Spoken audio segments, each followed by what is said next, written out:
politique française. Je voudrais qu'on revienne sur l'affaire Glaise, Christophe Glaise, après avoir donc fini avec l'affaire Sansal. Les médias français, tous bords confondus, s'attaquent désormais à l'Algérie avec cette affaire. Un journaliste sportif français qui a des accointances avérées avec des membres et des dirigeants de l'organisation terroriste MAC. Axel Belabès, qui est l'un d'entre eux et qui vit en France, s'est lui-même exprimé sur le sujet cette semaine sur Radio Frontières, vous en parliez tout à l'heure, média d'extrême droite, en affirmant que Christophe Glaise était bien en contact avec lui depuis 2014, c'est-à-dire que ça remonte à au moins 8 ans. Les médias français s'acharnent désormais donc sur le verdict de l'institution judiciaire algérienne.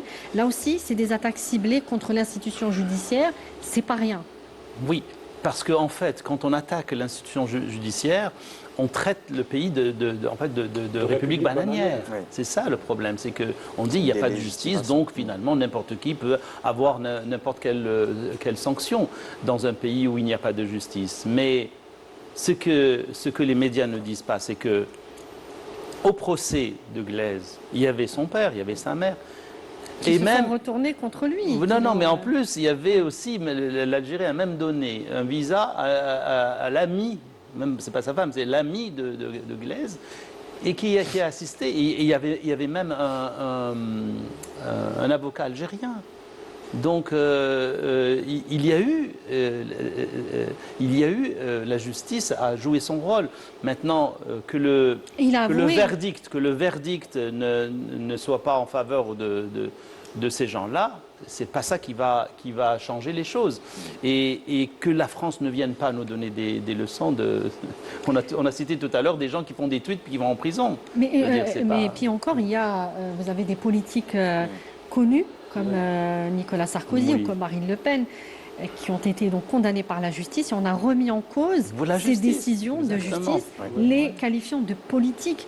Donc ça ne doit pas nous étonner. Et puis quand on voit le simulacre d'emprisonnement de Sarkozy, ça fait honte, vraiment. Quelqu'un qui va en prison, qui est acclamé par une foule, et que des ministres qui disent on va aller lui rendre visite. Mise en scène, le ministre de la Justice qui dit moi je vais rendre visite à quelqu'un qui a été...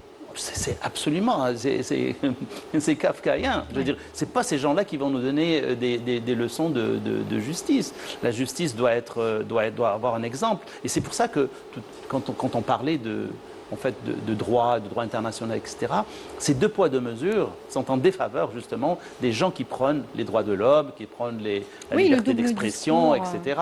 Moi, par exemple, j'ai écrit plusieurs livres sur le printemps arabe. J'ai jamais été invité par une chaîne française, parce que mon discours va à l'encontre de la doxa officielle.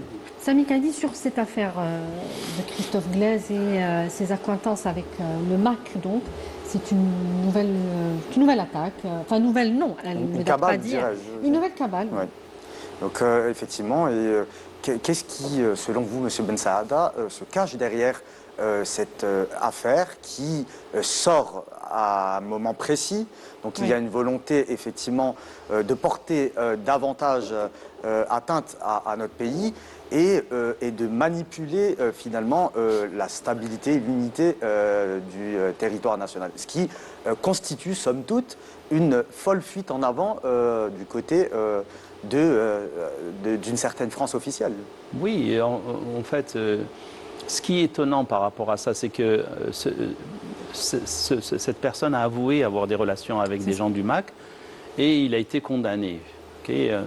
On peut discuter de la condamnation. Il a surtout, avoué, il faut le préciser, qu'il était entré en Algérie sous de faux prétextes. Il n'avait pas demandé de visa, exactement. Donc il avait beaucoup d'affaires, des affaires louches dans son dossier. Maintenant, on peut ne pas être d'accord ou d'accord avec le verdict. Ça, c'est des choses qu'on peut discuter par rapport à la justice, etc. On peut en discuter. Mais de dire qu'il est complètement innocent, ça, c'est pas vrai. C'est ça qui est...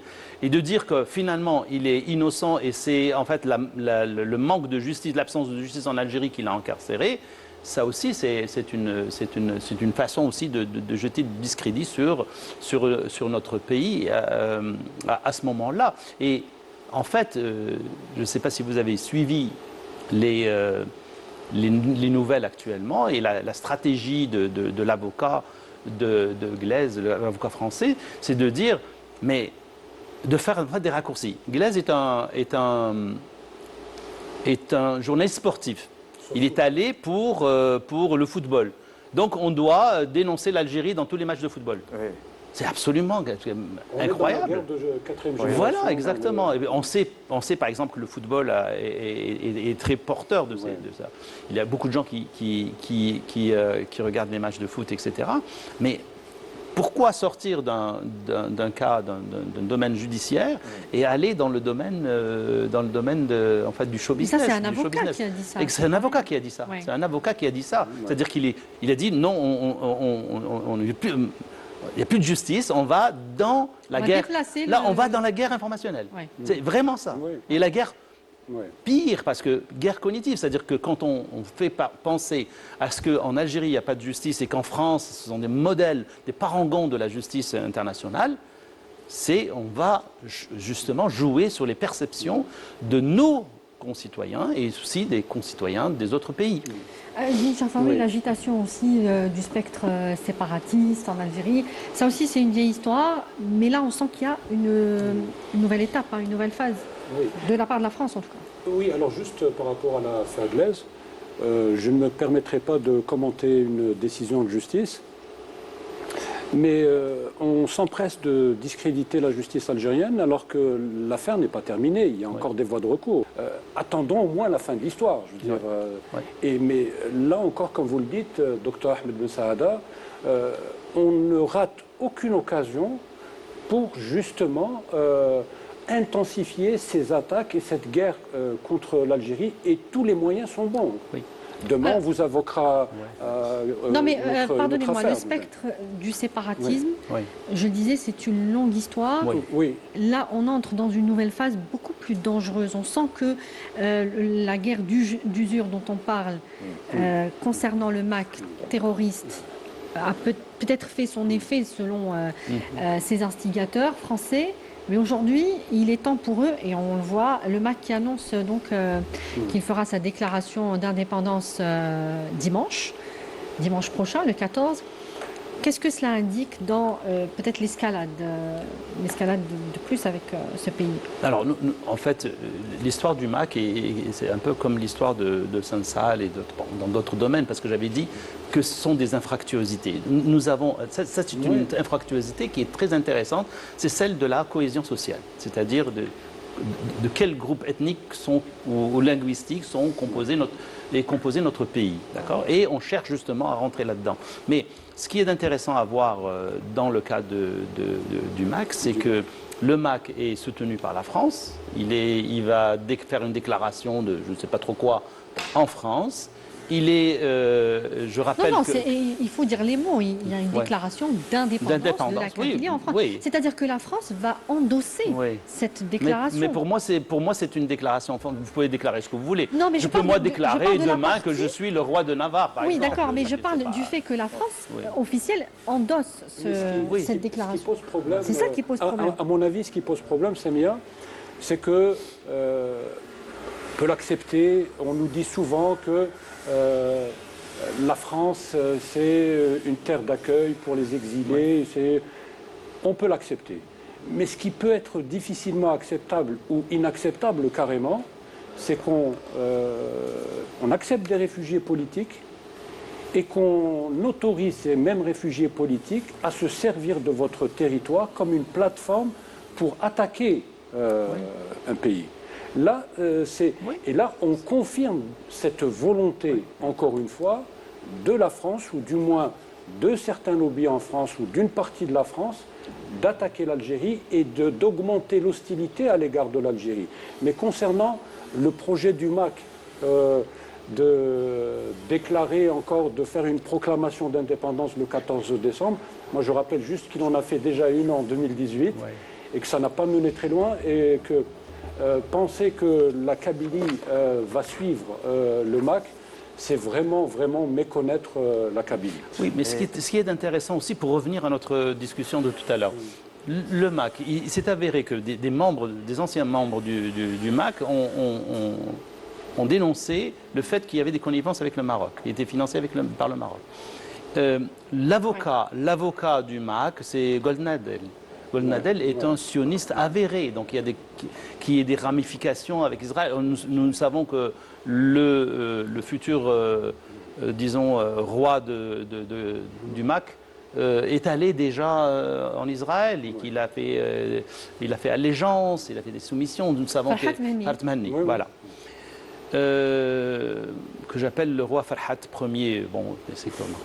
Et donc, il y a cette connivence. Donc, le FMI est vraiment présent. Bon, il y a d'autres acteurs dont on pourrait parler qui ne veulent pas du bien, mais ces trois entités-là sont présentes dans le cas du MAC. C'est-à-dire qu'il ne faut pas négliger, le rôle du Maroc, il ne faut pas négliger le rôle de l'entité sioniste qui est aussi aux manœuvres. Aux manœuvres. Je rappelle, juste un élément à rappeler au docteur Ben Saada, c'est qu'en 2015, l'ambassadeur permanent du Maroc à l'ONU a officiellement, et on peut retrouver ça sur Internet, a officiellement annoncé le soutien du Maroc au MAC. Oui.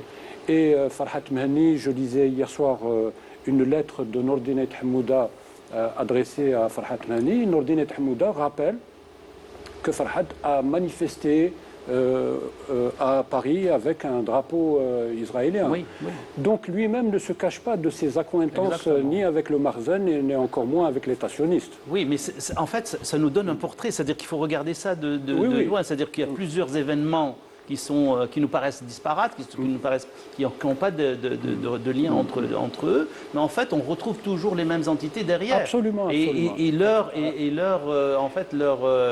leur guerre cognitive et informationnelle contre notre pays. Oui. Samy. Alors, tout d'abord, un petit commentaire. Vous avez parlé tous autour de cette table du projet de cette organisation terroriste du MAC. Donc, en réalité, le fait qu'ils sont accueillis sur le territoire français, ça contrevient également aux us et aux usages diplomatiques en vigueur. Mais ma question sera un peu plus historique. Est-ce que le projet de cette organisation terroriste n'est-elle pas, en réalité, M. Ben Saada, la continuité du projet colonial par d'autres moyens? Oui, bien sûr. Mais en fait, cette création cette différenciation entre la Kabylie et le reste de l'Algérie est une création coloniale, déjà. Ça a commencé. Il y a beaucoup d'écrits, il y a même des documents qui ont été déclassifiés concernant les politiques de l'époque et qui disent nous devons instrumentaliser justement la Kabylie parce que la Kabylie, elle est différente. Donc on a essayé de voir aussi de différencier entre les Kabyles et les autres. On a essayé de manière scientifique, ça a été fait de manière scientifique. Donc tout cela, c'est le principe de diviser pour régner, c'est de créer de la tension et puis aussi. Je rappelle. Non, mais est-ce qu'il n'y a pas plus que ça aujourd'hui? Avec une déclaration d'indépendance, oui, mais s'il y a une reconnaissance officielle de la France, on veut aller vers des choses beaucoup plus officielles. Moi, je dis que cette affaire est une déclaration de guerre de la France contre notre pays. Ouais. Je rappellerai peut-être à nos téléspectateurs que il y a, dans les années 80, il y avait un plan qui s'appelle le plan Yinon, le plan Oded-Yinon, qui vise à diviser le monde arabe. Et on le voit, par exemple, le Soudan a été divisé. Nous savons que l'Irak est plus ou moins actuellement divisé. Nous savons que la Libye perd beaucoup de ses territoires, etc. Donc, l'Algérie n'est pas épargnée. Et pire que ça, c'est-à-dire que on cherche même, il y a des velléités contre l'Algérie qui cherchent beaucoup plus que ça. C'est-à-dire le chaos, c'est-à-dire prendre le côté ouest, donner le côté est, donner le côté sud, etc. Et je rappelle, c'est ce qui est en fait reproché aussi à la Russie. La Russie, on lui reproche quoi finalement? On lui reproche d'être un très grand pays avec énormément de ressources et ce n'est pas normal. Pour les Occidentaux, c'est pas normal.